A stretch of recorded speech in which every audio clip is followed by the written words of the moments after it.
Ladies and gentlemen, standing in this corner at 5 foot 11 inches, weighing 210 pounds, he is Frank Gotch.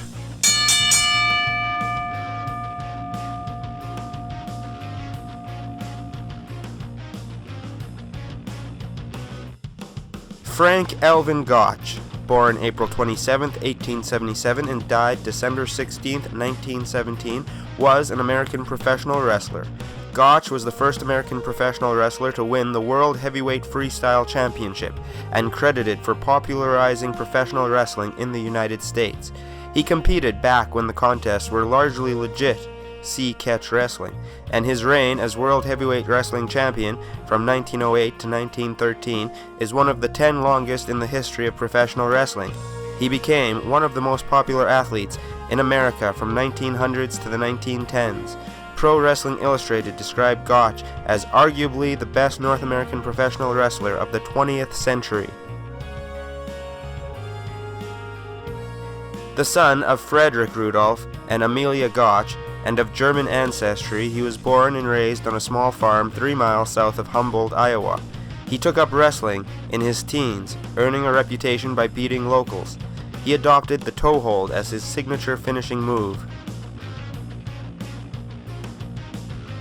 Gotch wrestled and won his first match against Marshall Green in Humboldt on April 2, 1899, but his first important match was in Luverne, Iowa on June 16, 1899, against a man claiming to be a furniture dealer from a neighboring town.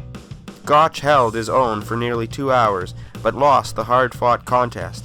Only later, when he received the impressed man's visiting card, did he learn that his opponent had actually been American heavyweight champion Dan McLeod. On December 18, 1899, Gotch challenged another former American heavyweight champion, Farmer Martin Burns, losing in 11 minutes, but impressing Burns as well, who offered to train Gotch. Under the guidance of Burns, Gotch won a series of matches in Iowa and later Yukon. While in the Yukon, Gotch wrestled under the name Frank Kennedy and won the title of Champion of the Klondike. During his time in the Yukon, Gotch tried his hand at boxing, but failed miserably against the heavyweight Frank Paddy Slavin. Gotch returned to Iowa and instantly challenged the reigning American heavyweight champion Tom Jenkins. Gotch lost their first match in 1903 before defeating Jenkins in a rematch on January 27, 1904 to take the championship. After trading the title with Jenkins and Fred Biel, Gotch set his sights on the World Heavyweight Wrestling Championship, then held by the undefeated Estonian George Hackenschmidt. The opponent, called the Russian Lion, had gained undisputed title recognition by defeating Jenkins in New York in 1905. Upon defeating Jenkins, however, Hackenschmidt ignored Gotch's challenge and sailed home to England. Gotch and Hackenschmidt finally met on April 3, 1908, at the Dexter Park Pavilion in Chicago. Showing his contempt for Gotch and for American wrestling in general, Hackenschmidt was not in the best condition, unlike Gotch, who used his speed, defense, and rough tactics to wear Hackenschmidt down and then assume the attack. The wrestlers stood on their feet for 2 full hours before Gotch was able to get behind Hackenschmidt and take him down. Well on their feet, Gotch made sure to lean on Hackenschmidt to wear him down. He bullied him around the ring, and his thumbing and butting left Hackenschmidt covered in blood. Hackenschmidt complained to the referee of Gotch's foul tactics and asked that Gotch be forced to take a hot shower to rid his body of an abundance of oil, but the referee ignored the complaints and told Hackenschmidt he should have noticed the oil before the match began. The match continued until the 2-hour mark, when Hackenschmidt was forced against the ropes. Gotch tore him off the ropes, threw Hackenschmidt down, and rode him hard for 3 minutes, working for his dreaded toe hold. Hackenschmidt had trained to avoid this hold, which he did, but the effort took his last remaining strength. Hackenschmidt quit the fall. "I surrender the championship of the world to Mr. Gotch," he said, and stood up and shook Gotch's hand. The wrestlers then retired to their dressing rooms before coming out for the second fall, but Hackenschmidt refused to return to the ring, telling the referee to declare Gotch the winner, thereby relinquishing the title to him. "He is the king of the class, the greatest man by far I ever met," Hackenschmidt said. "After going nearly 2 hours with him, my muscles became stale. My feet also gave out. I had trained constantly against the toe hold and had strained the muscles of my legs. When I found myself weakening, I knew there was no use continuing and that I had no chances to win. That was the reason I conceded the championship to him. I have no desire to wrestle him again. A return match would not win back my title. Hackenschmidt later reversed his opinion of Gotch and Americans in general, claiming to have been fouled by Gotch and victimized in America, and calling for a rematch in Europe. As undisputed freestyle heavyweight champion of the world, Gotch spent the next 3 years establishing his dominance over the sport, defeating the likes of Jenkins, Dr. Ben Roller, and Stanislaus Zbyszko, who was believed to have won over 900 matches before falling to Gotch on June 1, 1910. The victory over Zbyszko was particularly spectacular, as Gotch took both falls in slightly less than half an hour, and thoroughly dominated Zbyszko. He took the first fall in just 6 seconds with a surprise move and quick pin, and won the second fall in only 27 minutes. Gotch outmaneuvered and outclassed Zbyszko every second of the match. Gotch became a national sensation, and he was in demand everywhere for public appearances. He starred in a play called All About, and whenever he walked on stage he was greeted by a standing ovation. He was invited to the White House by United States President Theodore Roosevelt and wrestled a Japanese jiu-jitsu expert in the East Hall, making his opponent submit. The night before his second match with Hackenschmidt, he attended a Chicago Cubs baseball game at Wrigley Field with his wife and in-laws and took his seat down front. After the game, nearly every member of the Cubs team came to his private box and asked for his autograph. When he traveled overseas with his play, Gotch was a huge hit, as it seemed that everywhere he went, fans wanted to see him. Everywhere he went, he made wrestling big time. Gotch met Hackenschmidt again on September 4, 1911 at the newly opened Comiskey Park in Chicago, which drew a crowd of nearly 30,000 spectators and a record gate of $87,000.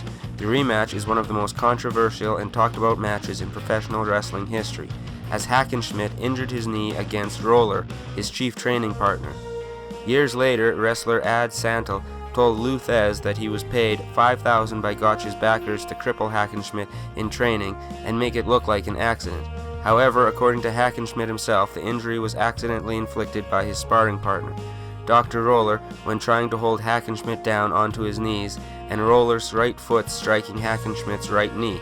According to Hackenschmidt, his sparring partners were Americus, Gus Schoenlein, Jacobus Koch, Vladik Zbyszko, and Dr. Roller. Ad Santel is not mentioned in any account of Hackenschmidt's training by either Hackenschmidt or Roller, both of whom offered their insights and accounts.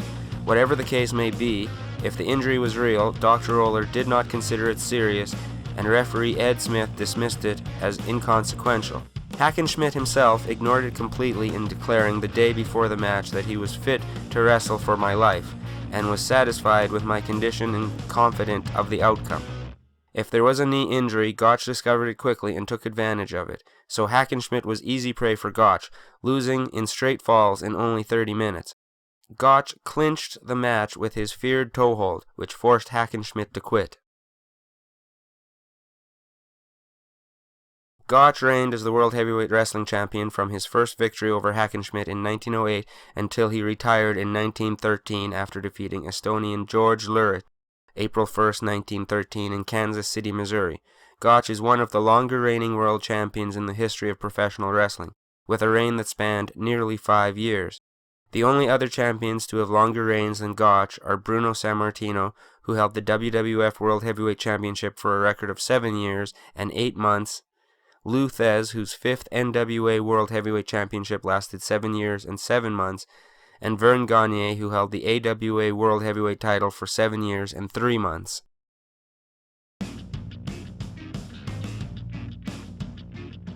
Gotch competed in an era when a championship wrestling match was the same as a championship prize fight, i.e., it was a major event for which the wrestlers went into training and which promoters publicized for weeks. Thus, he did not have a long career in terms of the number of matches wrestled. His mentor, Farmer Burns, and later champions Ed Lewis, the Strangler, as well as Lou Thez, each engaged in more than 6,000 matches in their careers. Gotch engaged in only 160, finishing with a record of 154 wins and only 6 losses. Of those 6 losses, however, 2 were in the first year of his career to Dan McLeod and Farmer Burns, and 3 were to Tom Jenkins. His last defeat was to Fred Biel on December 1st, 1906, when he had crashed headfirst into an uncovered turnbuckle and been rendered nearly unconscious.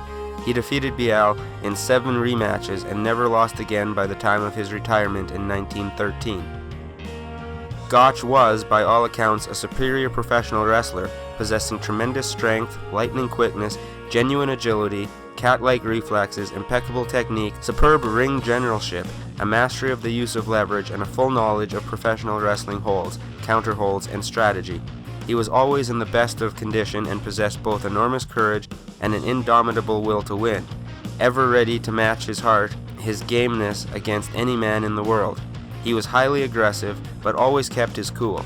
Critics saw in him both the strength of the old school of professional wrestling and the skill of the new, as agile as a cat in his maneuvers and having grappling sport down to such a science that he had assumed a rank all by himself.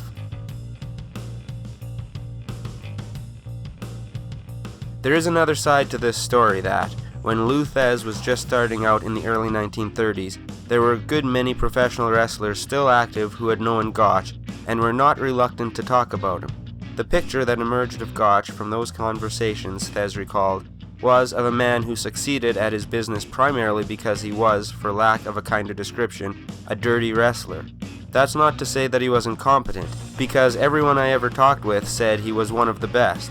But those same people described him as someone who delighted in hurting or torturing lesser opponents, even when they were supposed to be working out, and he was always looking for a legal edge when he was matched against worthy ones. One of the old-timers I met was a fine man named Charlie Cutler, who knew Gotch very well and succeeded him as world champion. According to Cutler, Gotch would gouge, pull hair, and even break a bone to get an advantage in a contest, and he was unusually careful to have the referee in his pocket too, in case all else failed. Referee Ed Smith, who officiated several of Gotch's bouts, including both the Gotch-Hackenschmidt contests, had observed after the second match that, to my mind, he wasn't just exactly through 100% on the courageous side. 2 or 3 times I saw needless acts of absolute cruelty on his part that I did not like. Always will I think that the really courageous man, no matter how ferocious and filled with the killing instinct and eager to win he may be, is willing to let up on a beaten foe and not punish needlessly or wantonly. While in retirement, Gotch joined Sal's Floto Circus, where he would pay any man $250 if they could last 15 minutes in a match against him without being pinned or conceding. Not once did he have to pay. He grew tired of touring and moved back to Humboldt. After a year of health troubles, Gotch died at home in 1917 of what was rumored to be syphilis, but the official cause of death was uremic poisoning. He left behind his wife Gladys and their son Robert Frederick. All are entombed together in the Gotch Mausoleum in the Union Cemetery in Humboldt.